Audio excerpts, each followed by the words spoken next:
ಅಣ್ಣಗಳಿರೆಲ್ಲ ಕೇಳಿರಯ್ಯ ಮಣ್ಣಿಂದ ಕಾಯ ಮಣ್ಣಿಂದ ಮಣ್ಣಿಂದ ಕಾಯ ಮಣ್ಣಿಂದ.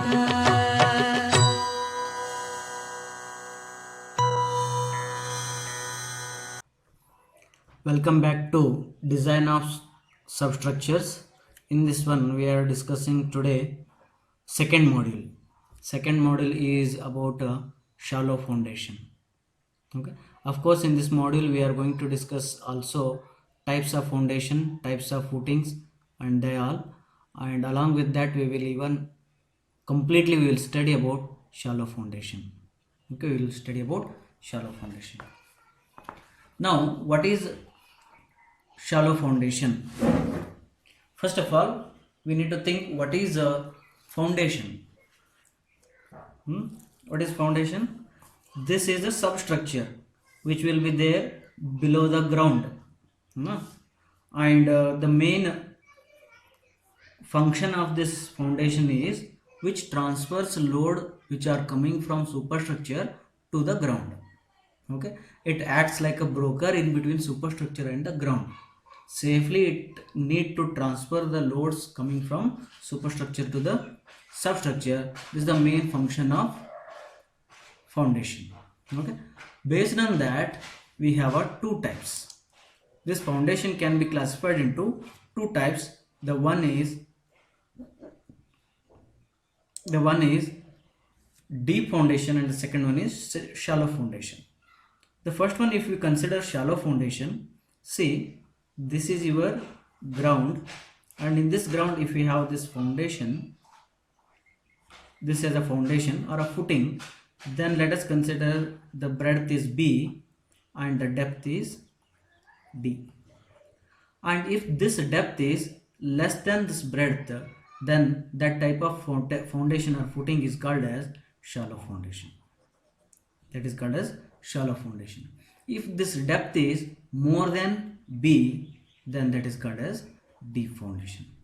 Some practical purpose, even we will consider depth even if it is more than 2 times of B, or near to or less than 2 times of B, then also we will consider it as a shallow foundation. Deep foundation will be considered only when if depth is more than 2 times or 3 times of B. Okay, but in general Carl Terji says that if depth is greater than smaller than or equal to B, then it is called as shallow foundation.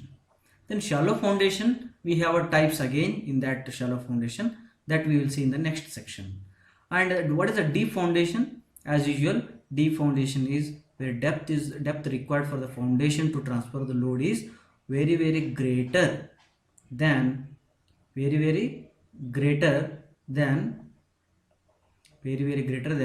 breadth of the foundation. That is called as deep foundation. Here few points are there. Here you can see foundation are broadly classified as that. According to Terji, for a shallow foundation depth is less than or equal to breadth. However, in practice it is widely accepted that the above criteria may be modified as D is less than or equal to 2 times B for shallow foundation. The various types of shallow foundations provided in practice are spread footing, isolated footing, or individual footing to the support as single column. Means these all are single column footing. Okay, single column footing, it may be spread, single column isolated footing, like that. And even the single column footing based on cross section also you can divide, like a circular footing, square footing, rectangular footing. Okay, then when you come to combined footing, here combined footing means we are considering 2 or more column, and 2 or more column they will be on one slab. Okay, that is called as a combined footing. Continuous footing or strip footing to support a wall. If any wall which is a load bearing wall is there, then you can say you can have a continuous footing. That is called as a strip footing. What is the meaning of strip? Strip, it is a very lengthy, this way. This is your strip. Then what is the difference between rectangle and strip? If this is a breadth b, then if the length is more than 5 times of b, then we will consider it is a strip footing. Okay, now for a design purpose, for strip footing, this b we will consider, but perpendicular to the board we will consider 1 meter only, because this is a very lengthy. Therefore, for the construction, for the design purpose, we will consider 1 meter perpendicular to board, and another dimension will be breadth b. This is your strip footing. And another type of shallow foundation is mat footing or raft footing, to support all the columns and walls together. Here, if many columns are there in rows and columns, then you can have a common platform that is called as a mat or raft.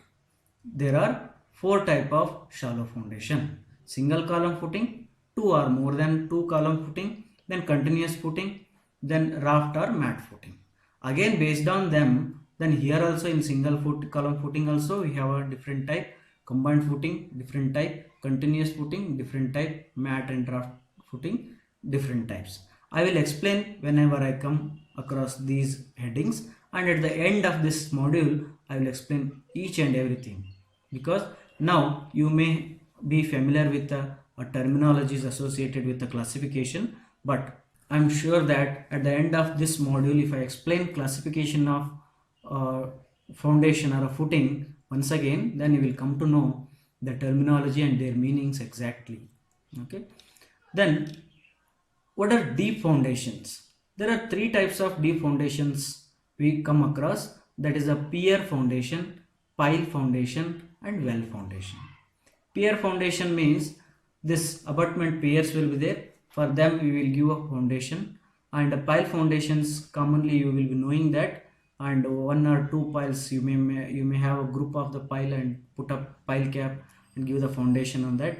Well foundation, it is a very long very big diameter well will be there, the hollow well.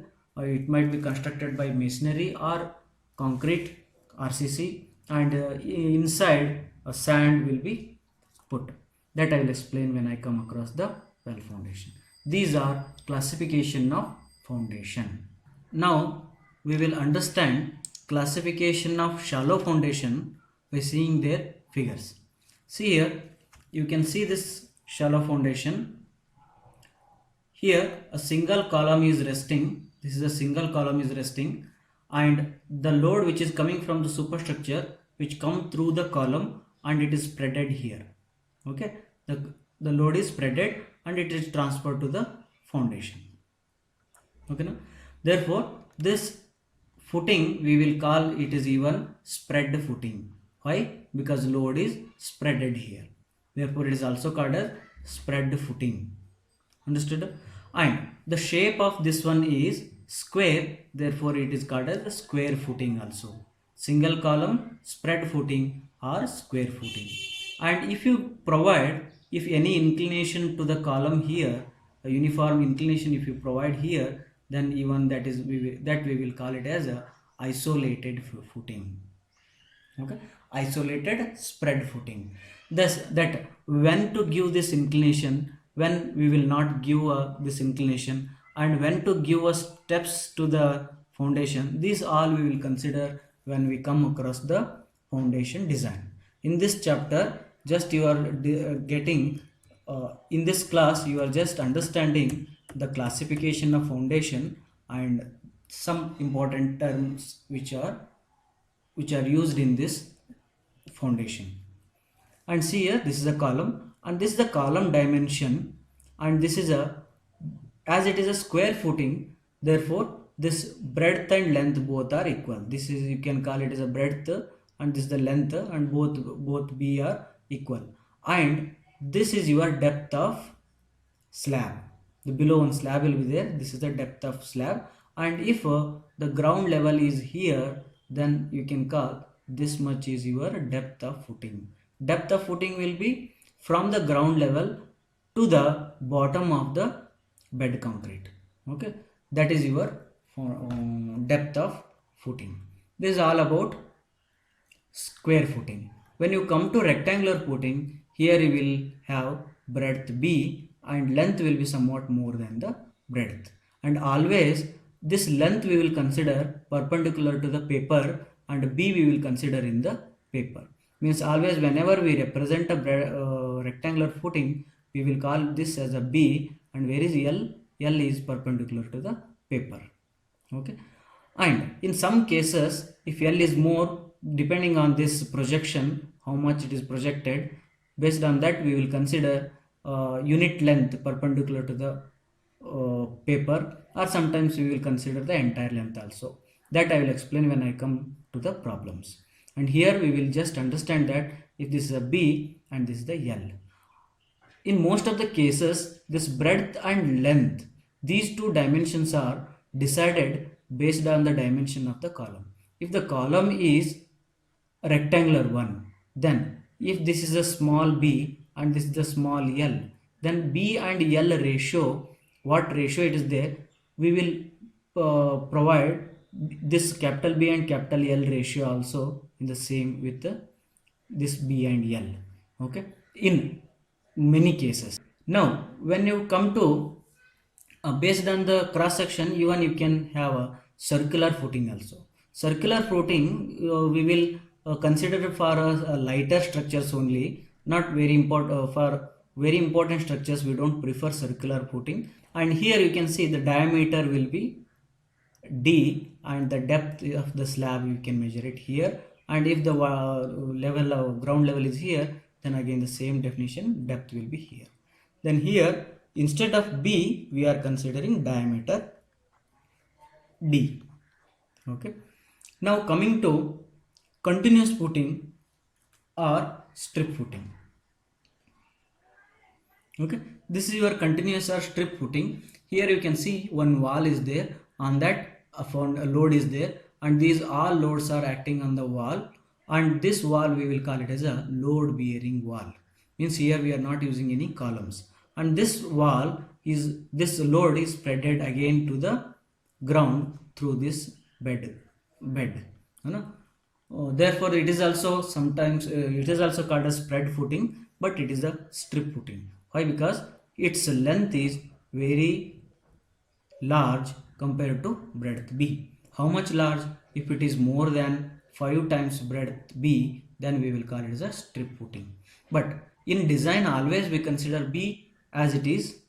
How much it is there? 1.2, 0.2, 0.5, 1.82 meter, whatever it is. And perpendicular to the B, perpendicular to the paper, we will consider unit meter, 1 meter for the design purpose. This is our strip footing. Now we have a ring footing also. For example, if you want to put any if you want a foundation for water tank and you got a very hard strata below, then you can provide a ring footing. On this ring you can put your circular water tank, or any other purpose you can use the ring footing. And these all are single column footing. And now coming to the double column, 2 column footing, we have 2 different types here. Here this is common slab is shared between 2 columns, and here 2 different spread footings are there. Single column spread footings are there, and both are joined with the one beam. These 2 we can call it as a combined footing. Okay. Sometimes both may be given. A column, a proper common slab is also given, and one beam will also be given. That is called as some other, that is also combined footing. Now see, here 2 columns are there, and center to center distance will be given to you based on the position of the column, and you will design the projection, how much it is there here, or this side, or this side, and this side, and this side. These all projections you design it based on the say bearing capacity and all. Then you will have a rectangular combined footing. Sometimes if this column is near to the property line, this property line is here only, you cannot extend this projection more, therefore you are restricted here only. Sometimes even to the face of the column also you might be restricted. Then you can have a trapezoidal footing also. This trapezoidal footing will be somewhat like this. Okay, this trapezoidal footing also you may have. That is also combined footing. This is rectangular combined footing, and this is the trapezoidal combined footing. In trapezoidal command footing, rectangle command footing, both columns are resting on one single slab. Okay. When you come here, two different columns are there, and might be this column is near to the property line, may not be, or this column may be near to the property line, may not be, and this column and this column may carry same load, same dimensions, or may not be. Okay, whatever the combination may be, but why we provide this combined footing? Because the spacing between this column and this column is very near to each other. And the main intention here providing combined footing is, if we provide one column here and one column here, the pressure bulb will be overlapping to each other. Therefore, the efficiency of the foundation will decrease. Therefore, we provide combined footing. Okay, this combined footing, one time, as I said, one slab is common for our two columns, and here slab is not common, but those are connected by one beam. This beam we will call it as a strap beam. Okay, strap beam. These are your shallow foundations. One more shallow foundation is there, that is your mat foundation. We have a different module to discuss about mat foundation, that we will discuss in the later classes. Here more than two or many columns will be arranged in rows and columns, and common slab will be provided for those foundations. They are called as mat footing or raft footing. This is your classification of foundation.